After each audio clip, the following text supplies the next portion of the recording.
All right, we are live. This is episode 76 of the Deconstruction Podcast, brought to you by Jobtable, the simplest way to grow and manage your construction business. We'll kick it off here with a review. This is coming from Chris Stigas. This is a general contractor from Toronto, Canada. So, wonderful, straightforward, and easy to use platform, fantastic customer support, and totally the reason why my business can now scale with ease. Short and sweet. Chris, thank you so much for that review. Thank you, Chris. John, how's it going? Just me and you today? Yes, sir. How's everything? Good. I know you guys are still busy over at iPlum, early MIA. Yeah, it's pretty crazy right now, which is a blessing, so can't complain. For sure. Good to hear. And yeah, so we'll get into it here. Few topics. Let's just dive in. So first topic I wanted to talk about here, which is something that's not too often that's spoken about or that you hear about. So construction liability in general, liability insurance costs are up 22% in 2026. And, I wanted to talk about this because you often hear about tariffs, and that story that gets all the airtime because, it's political, it's in the news, there's a villain, and the real cost that is really affecting a lot of construction companies is this general liability insurance, which is a huge uptick. I just want to quickly share something here. So this is, check this out. So $48,000. That's what the average general contractor with 5 million in annual revenue is paying in additional insurance premiums in 2026 compared to 2 years ago. So that's a surge of 22% year after year. So the reason I wanted to bring this up is, again, comparing to tariffs, which is what everyone talks about. No one's making the TikTok reels and stuff about, a real cost that's going up, which is construction general liability insurance. So curious to hear from you with iPlum. Do you pay attention to your renewal premiums? Oh, yeah. Okay. Yeah. So Yeah. are you seeing similar numbers on your end? Yeah. So it's funny because we actually had our renewal back in May. And we've typically, we have fleet insurance because we got a bunch of trucks on the road. Our liability insurance, which is, has to be pretty hefty for the jobs that we do. But now also too, a lot of these added factors that you start to see that, I do recommend a lot of people, having their policy. And one of them is just like cyber insurance, right? Cybersecurity. Even though you're a construction company, I can't tell you how many guys now I see and even us, like we're getting these emails that we think are a bit invite from, people we work with all the time, or just like some type of general email, and their servers or their emails have been hacked and it's sending out invoices and stuff like that. So that's one thing that I do recommend everybody like puts in. And another one that at least here in Ontario, I know that they've like a lot of our builders and GCs that we're working with, there's this thing called a pollution insurance. Which, I heard the term a couple of years ago, never really thought about it, but, now more and more projects are making this mandatory, which again is another added cost. I know during COVID, there was a hard market, which, a hard market meaning that all the insurance companies kind of rallied together and they're all going up at the same time. And there's nothing you can do about it, right? Because even if you try to switch insurance carriers, you're pretty much going to get the same pricing across the board. So yes, just to sum it up, insurance costs rise every year. Now, I've been with the same insurance company for about 15 years, which they've been phenomenal. And again, my recommendation is your insurance, whether you're using a broker or whatever it may be, you got to have a relationship with them so that they understand who you are as a company and who you are as an owner, so that they can go to bat for you as well when they're talking to these underwriters and, on the renewals, on what's fair and what's not fair, right? It's always good to have somebody fighting for you. So I have a great relationship with my insurance guy, and I have for 15 years, like almost like a friend relationship, buddy relationship. But this year, there was another increase, and I kind of asked him. I said, "Man, like, what is this? This is like becoming like a norm, right? Like, why are we increasing? We have no claims, we have no this, we have no that." He's like, "No, I know." So this was the one year I told him, straight up, because we were getting increased, close to, I think it was 20 or 21%. And think about it, year over year, 12%, 15%, and you combine that, like compound that, from your original like pricing, it starts to become like, holy man, like this is getting out of hand. So I did take it to market. And it's funny what you see out there sometimes when you do put people in check, because just like us as contractors, we get put in check with our pricing sometimes, even though you've been working with somebody for so long and they try to beat you down on price. And in the end of it, coverage is coverage, right? So as long as the same insurance company is covering you for the same thing. So long story short, I did take it to market, and I actually ended up saving this year. And to a point, even my broker was like, "Buddy, I need this insurance policy because I need to go back to my team now and basically tell them like what other insurance companies are doing and what other vehicles are out there, because this is gonna fucking hinder a lot of my renewals if my underwriters don't smarten up here, right?" Because he does go to bat for us, and just to give you an example, just by switching insurance companies and getting better coverage, we ended up saving almost 20,000. You know what I mean? So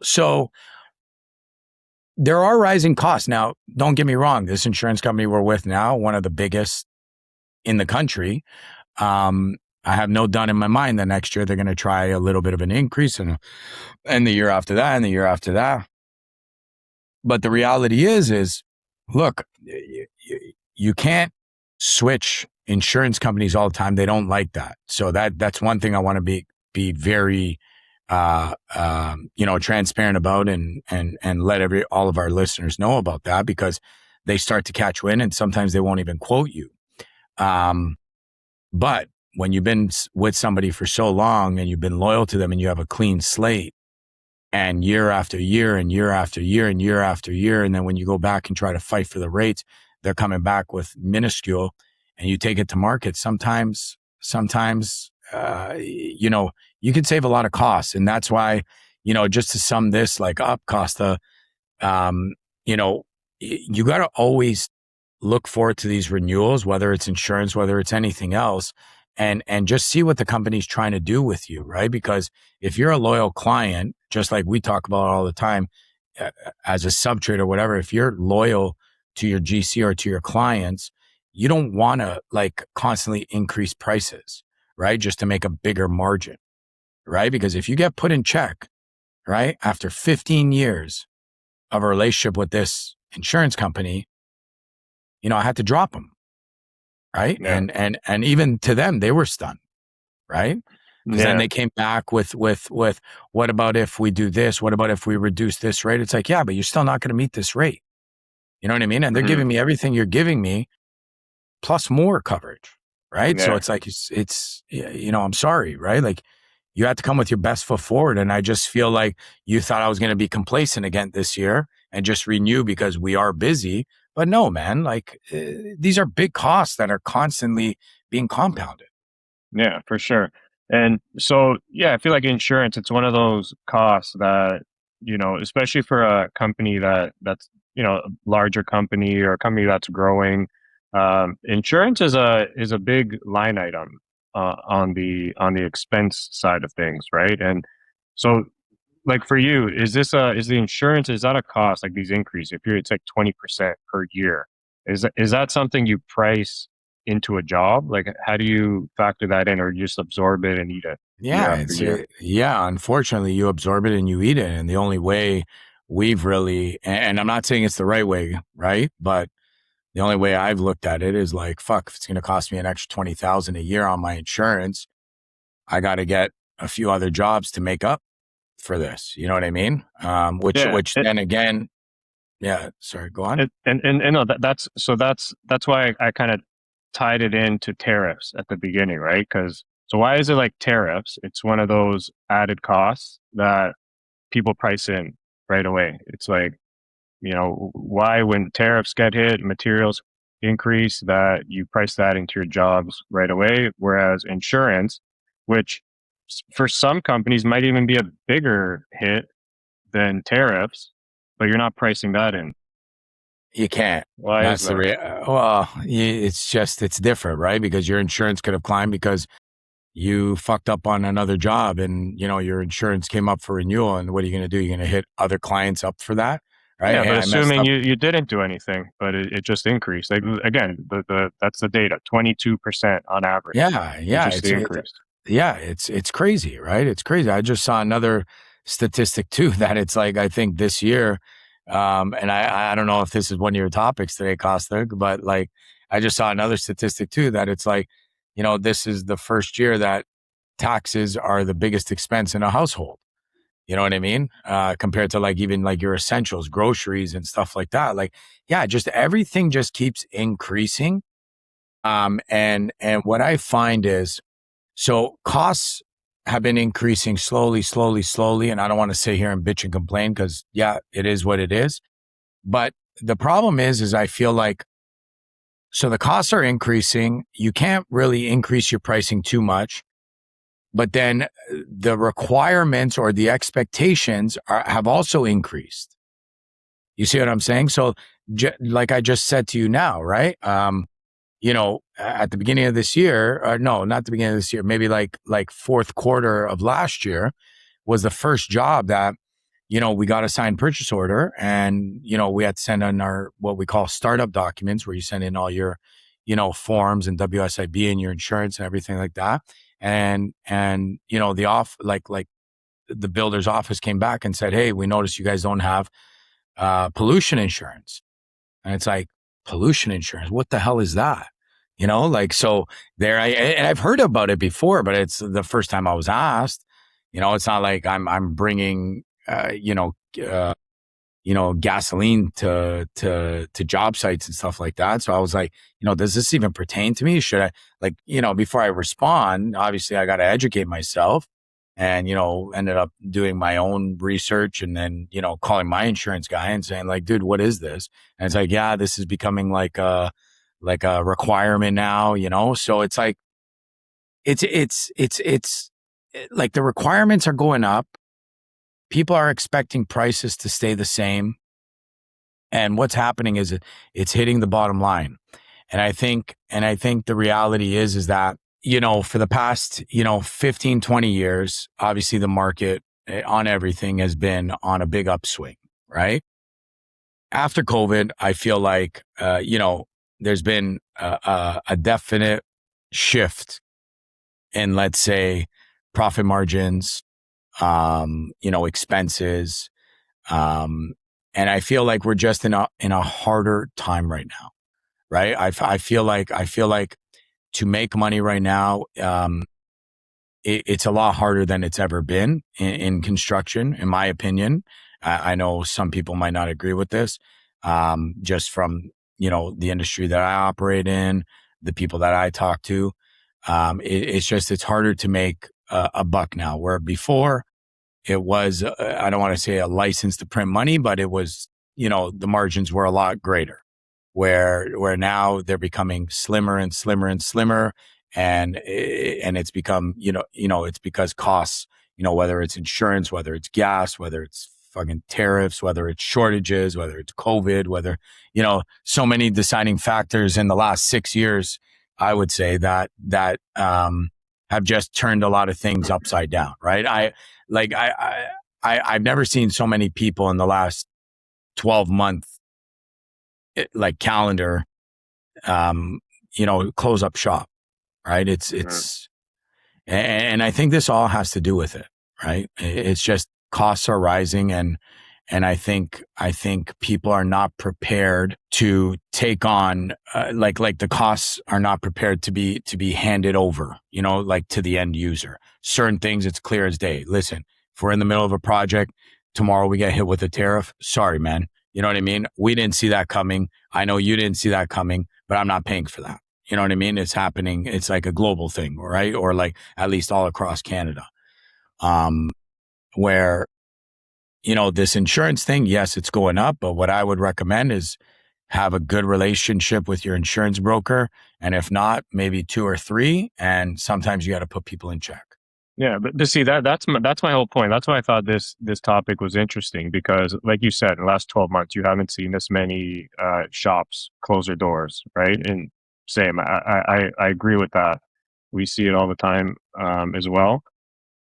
And why is that? Like you said, costs are going up. It's harder to make money. Margins are being squeezed. There's more competition. People are lowering their prices. Like it's very hard to make a meaningful profit. But again, back to this. It's like, this is why last few conversations we've been having on this podcast, it's like a lot about pricing and, like, do you increase prices, and, why don't companies increase prices more? It's like back to this tariff thing. Like, why is tariffs, the reason why tariffs is easier to justify on your invoices or quotes is because there's a villain. It's like in the news, it's easier to justify. Whereas insurance, it's a real cost that's going up. But, like, why aren't you increasing your prices to make up for that margin? Why do you eat that? Like, Well, do I you think think you because, should? well, listen, 100%, right? 1,000,000%. I think you should. Where, and just off the top of my head, you're asking me that question, where I think it's easier on tariffs is, okay, if I'm spending $10,000, my cost is $10,000 on material, and I got hit with a 50% increase, it's very easy to pass that along. Now, if my insurance goes up this year by 20 grand, but I have, I'm doing 100 jobs by the end of the year, how do I spread that apart? You know what I mean? Yeah. A Everybody's small renewals. percent. A small Yeah, yeah, percent goes a long way. It's like, why not? yeah, It's yeah. like, why do you absorb that?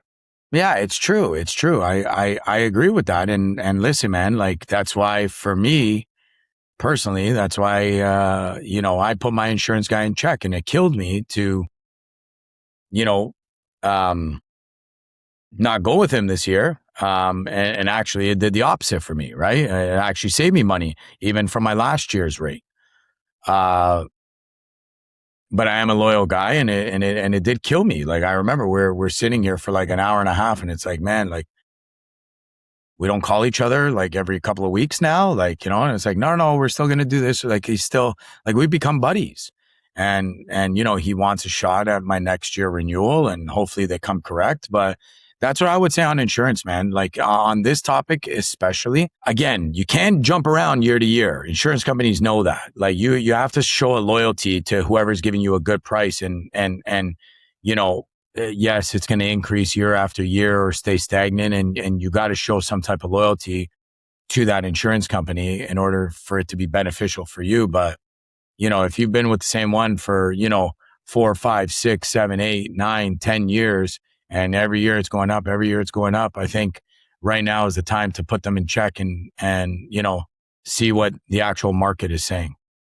Yeah, gotta shop around for sure. Anyways, I thought that was an interesting kind of angle and topic regarding, price increases across the board, and, insurance compared to tariffs, and all that. But yeah, Yeah, I it's can see that nuts. being hard for you, because you're all about relationships and the loyalty. But at the end of the day, it's a Look, I got called significant, today. yeah, Okay.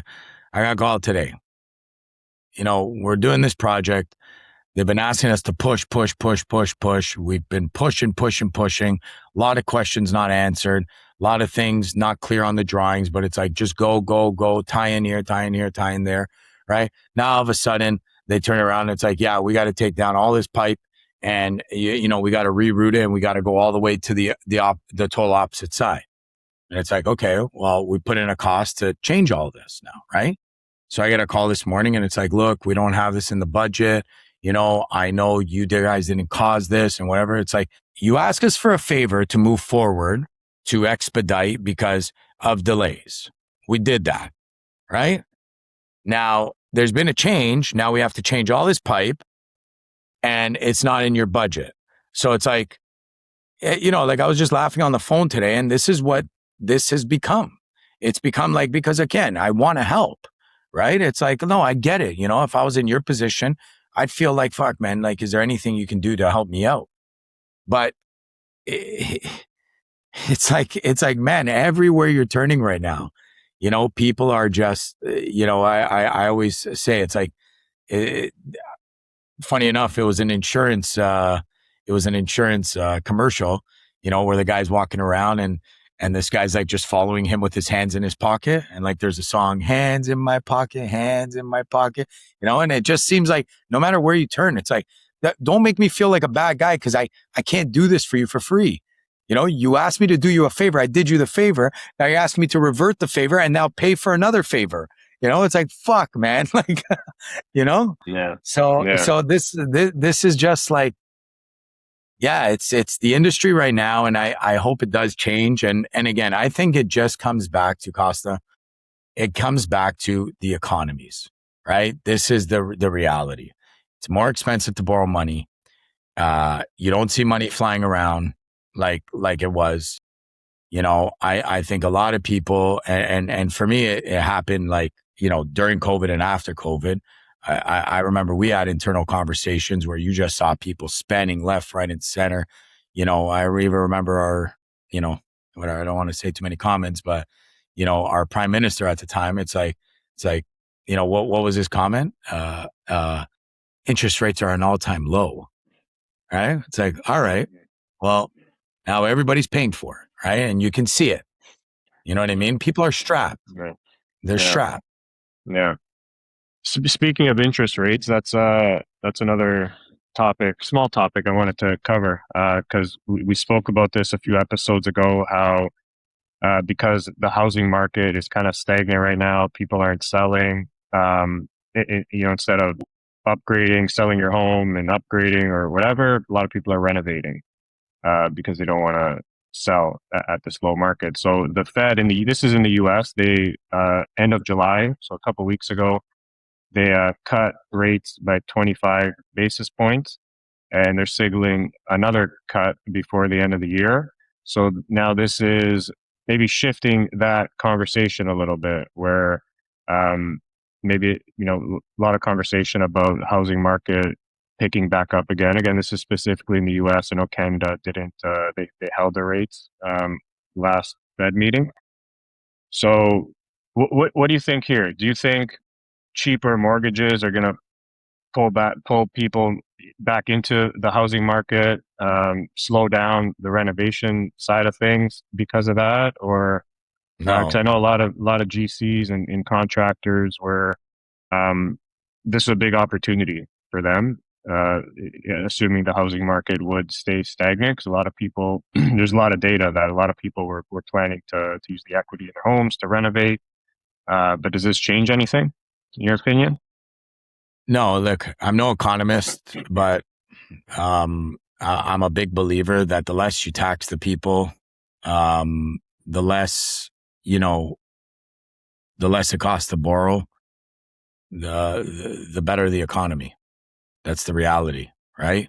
People are more inclined to take more loans out, go get mortgages, start, the the housing projects again, like like we've talked, over 2 years ago, and we've said it many times.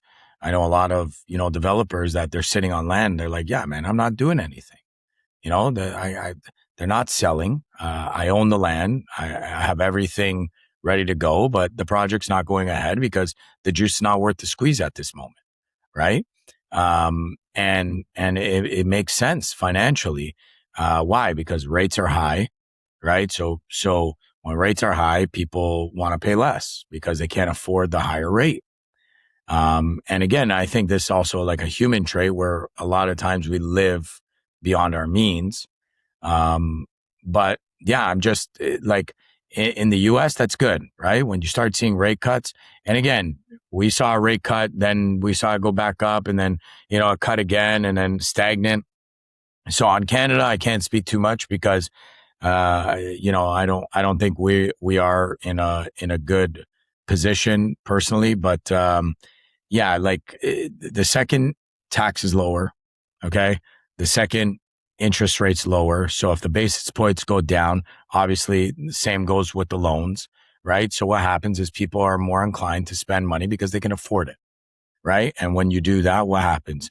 More custom houses, more subdivisions, more like home equity renovations and stuff like that. So that's good, right? Like the economy starts going again, right? When everything goes up, obviously it's a signal of too much inflation, and everything kind of halts and nobody can afford anything because what somebody was paying a few years ago, I think the rates here in Canada were like 1.7, 1.8%, right? That same person now, I was just talking to somebody else when we were having a discussion about like rates, they're at like 6%. To go from like 1.7% to 6%, that's huge, man. You know what I mean? That's the difference of like, I can afford it and I can't afford it. Right. Yeah, Or even if you massive. can afford it or not afford it, I can afford it. Or like if it goes to 6%, like I could still afford it, but I'm not going to pay those ridiculous prices. Right. Yeah. Yeah, it's a double-edged thing. When rates come down, that often leads to higher inflation as well. And when people's incomes are not keeping up with that inflation, which they have not been at all, people get squeezed. It's only those companies and people that hold assets are kind of on top of that chain that reap the benefits of it. So yeah, it's a double-edged sword, I think. But It is. And I think it gets back to living within your means. Right. And also being modest. Right. Like we were just in Europe in May, Costa. Right. Together. Right. And it's like, I'm not saying this is the right way, but how many people there that we talk to? And it's like, oh, you guys have this? You guys, it's like, yeah, like they don't even use credit cards, half those people, more than half the people. It's like, if I don't have it, it's just like our grandparents, right? Can you imagine like our grandparents going to the dealership to go buy a car and putting on a credit card or like a loan, right? It's like, no, if I don't have the money, I'm not buying it. And I think this just comes back to like, we talk about a lot of costs and stuff like that. And I think it comes back like, full circle to, I think it's very important to live within your means. And not only that, as a company to run lean. Right. And I remember one of our episodes, I can't remember which number episode. I remember when the rates started to go up, it's like our recommendation on our conversation was like, guys, don't go out and buy that brand new truck right now. Like, I remember the guy at the dealership, one of my buddies at the dealership, he was telling me that, these pickup trucks are going like crazy at like 8-9%. And he's just looking at these guys like, dude, I'll sell it to you. I don't care, but you're crazy for paying this type of like interest on a, on a company vehicle. It's yeah, nuts. Right. yeah, So I think a lot of people have to think really hard right now and reassess of what's a necessity and what's a luxury, and try to find that happy balance in between. yeah, yeah. Fair enough. I agree. Um, Switching gears, bit of a different topic here. AI answering services. Have you encountered a company? Have you called a company and you spoke to an AI agent? Yep. Yeah. Yeah. What do you think? How's your experience with that? Some better than others. Some better than others. Like I've called one where it just sounds so robotic to a point where I just hang up, you know? One of them, though, I don't know which service it was. I'm very curious. They got me for a good 20 seconds. Yeah. Yeah. It was very, I had a few. I've yeah, had a they were few with very them. quick. Yeah, they were very quick. They were very quick. And then once I caught wind a little bit and I just didn't know, I asked a very like kind of sidebar question. And that's where I found out. But for like 20 seconds, I was having a conversation. It felt like I was speaking to a real person. Right. So I think it all comes down to the actual product on whatever platform they are using for that. But it's pretty crazy, man. Like Would you use it for iPlum? if it's a really good one, 100%. Yeah. Yeah. Yeah. Yeah, I So would. I'm Just a I direct call. see yeah, I see two kind of angles on this. So a lot of like our clients in Jobtable, and a lot of contractors in general and trades, we have some data on this. I wouldn't say it's like official data, but approximately like 65% of the phone numbers of a company, like a trades company, is the owner's cell phone number. Okay. So that means the owner is taking all the calls. And so on the surface, like in theory, having an answering service actually makes a lot of sense when the owner's wearing all the hats on the tools, doing the office work, taking calls. You know, it in theory, again, it makes sense to have an answering service where they can, assuming it's good, take the calls. But now when you're that company, you're that owner whose cell phone is the business number who's taking all the calls, which is a lot of these companies. What happens when you have like existing clients who are calling you like multiple times a day, a few times a week, and they're always getting hit with this answering service? Do you think that's a good experience, like from a customer service Yeah. experience?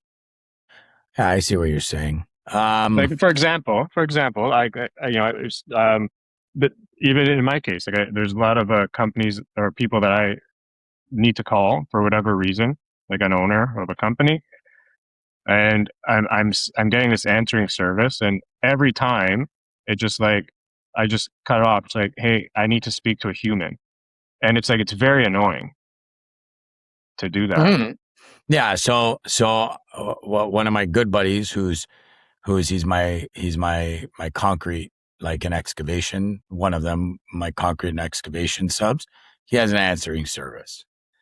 And I call him and, I know like after the third ring, it like picks up and to me, it's a terrible one. It's like, hello, how can I help? Like it's a terrible one. Right. And I just hang up and then I text them. Right. So what I would say for those people that, have those clients that you speak to all the time, if you do have an answering service like that, it's like, listen, if I don't answer my phone, because I told him, I'm like, dude, this is the most annoying thing. Like, I'm sick and tired of calling you, and he starts laughing. He's like, just text me. I'll call you back. Right. Um, cause it's like, please leave your name and I will make sure, so-and-so calls you. Right. Or, what can I help you with? And it's like, okay, yeah, very annoying. Right. Yeah, it's super annoying. But the reality is too, look, the reality is too, as a contractor, like you said, the owner a lot of times their phone is ringing. Like I get on average 60 phone calls from 6 a.m. to 4 p.m. Okay. Just on average. Right. And it's tiresome, man. It is. It is for your phone to ring all day, all day, try to tend to every phone call. Now, okay, I'm in the part of the business now where I'm in the office, sometimes I'm on site, doing walkthroughs or whatever. So I can tolerate it a little bit more, but somebody like Charlie, who's constantly like on the field, has machines going in the background, his phone's ringing from our guys plus a customer or whatever. It's just, it becomes tiresome. You know what I mean? And that's where like these answering services, they make a lot of sense because it might be annoying to you, but just think about like, that's probably like the 100th phone call that he's gotten today. Yeah. Right. So there Yeah, has to I be think like it's some type of happy medium. Right. yeah, that's what I'm getting at. I think So we are going to be offering an answering service very soon. I think the reason why we haven't yet is because of these little nuances that I think we see being, or particularly you see being in construction, and just trying to build it in a way that makes sense, like that happy medium that you're saying. Because again, I speak to a lot of people who get annoyed of it and like cut it off, because it really is a big negative on like the customer relation side when you have like clients calling you all the time and you get an answering service. Like it's really annoying. So figuring out a way to find that happy balance that makes sense. So stay tuned, Jobtable clients, because this is something that is coming. Yeah, I think that's interesting. It's a really cool technology. I think it does make a lot of sense. Very useful, very practical, but I think it's got to be built Look, better. look, this is where, and I know we've had these discussions on the podcast and obviously way more in depth, uh, off screen. Look, AI, there's so many good things about it. Online, obviously amazing. You can shop for anything, get it delivered to your door. But that's one thing that I do notice, that I'm hopeful that the world doesn't go to that point. I know I'm a little bit more optimistic than other people, but there's something with human interaction you cannot replace. I don't care how efficient it is to move towards AI operating this, that, and the other thing. There's something about human interaction and human accountability, right? 'Cause it's very easy to be like, oh yeah, there was a glitch, in the AI, and that's why your package was lost, you know? Yeah, But the reality is if it was a worker or something, there's accountability, and there's a purpose behind what people are doing. And when you're calling, you want to speak to that person, right? You want to hear their voice. You want to, if you got a problem, like how many times, Costa, that doesn't matter what the service is. How many times you're looking for a service and you call a service and you have to go through 10 minutes of just like, what can I help you with? Please select from these options, right?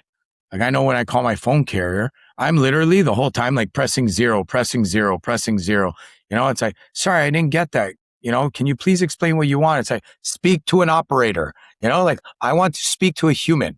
Like this, you guys cannot fix my problem. Like I need to speak to somebody, you know? yeah. So there is a big thing behind human interaction. And I think, somebody like me, I require it. But at the I same think all time, humans require it. Like one of the sorry to interrupt, but one of the most encouraging pieces of like new statistics that I've seen recently is Gen Z movie theater attendance surged by 25%.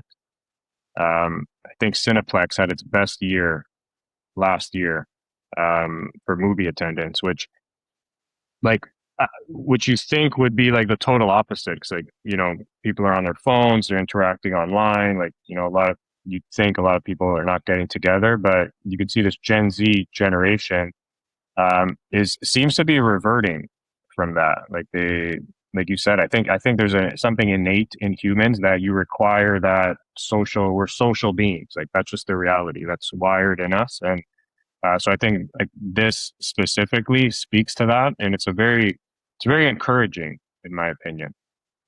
oh, a You know, million so percent. Yeah. so yeah, I don't know. It's a fine line. These tools are obviously very valuable, and we use them every single day, multiple times a day for different reasons. But yeah, people need that human interaction. You can't replace that. I think No, there's going to be a lot of value to like human events or like human interaction. Like if you're a company, for example, and you offer human support, I think that's a huge value added service that people will pay for because of simply being able to speak to a human. I know. It's very true, man. It's very true. But I think, getting back to our first topic, even though our first topic was about insurance, but like getting back to like rising costs, right? The way this AI is going, that's where sometimes it's like, is it going to be sustainable, right? Because now to have human operators, you're going to be priced here. But now if your competitor comes in and it's all with AI, they're going to be priced here. So people are going to have to make those deciding factors on, But do I that's want my to? whole point. That's where you can position yourself as a company. It's like, yeah, I charge more because I offer this service where you can actually speak to a human, and you will have people who are willing to pay that extra price because of that. Yeah, It's just like how you want to position yourself. yeah, So yeah, I think there will be value to have human interaction. yeah. That's my bet. Um, Fucking AI, eh? fucking AI. You love, yeah. Yeah, you It's gotta a love love and it. hate. It's a Yeah, love it's a love and relationship. hate, love and hate, love and hate. I'm telling you, What are man. some updates with Jobtable that you're excited about? You want to share? Honestly, some stuff I don't want to share yet. I want to No, keep it. I want to keep it. Like, is there anything that comes to your mind? I know you're on the call today. I don't know. A couple of big ones that recently, obviously, we spoke about again, but the AI receipts, the scanning, that's getting huge implementation. People love it. Yeah, Where you can just take a picture of your receipt, and it just automatically populates all the information, all the data. That's a really big one. A lot of our clients love that. Um, the recurring jobs, which we recently updated. So if you're a company that does any type of recurring service, landscapers, HVAC companies, maintenance plants, cleaning companies, you can now automate your receipts to go out on whatever recurring schedule you want to set up. So those are two big ones that we recently update. But yeah, there's a lot in the pipe. Um, yeah. That's the ones I was talking about in the pipe that I want to kind of, you know, announce all right, well, the we'll week, leave that out. Yeah. the week of. But definitely, we're always, there's never a dull moment in development. We're always trying to make it better. Again, a lot of our users, are constantly giving us like positive feedback on how to make things better. And again, I just want to take this time to shout out them because I know we say it a lot, but like they are like our silent business partners, right? They use this every day. They see value. I say it to everybody. I don't care what platform you're using. I can give you Google. I can give you Apple. There's certain things that I don't like or I wish that they can change, but there's nobody to talk to. There's nobody to listen to that feedback, right? So that's the way software is, just period.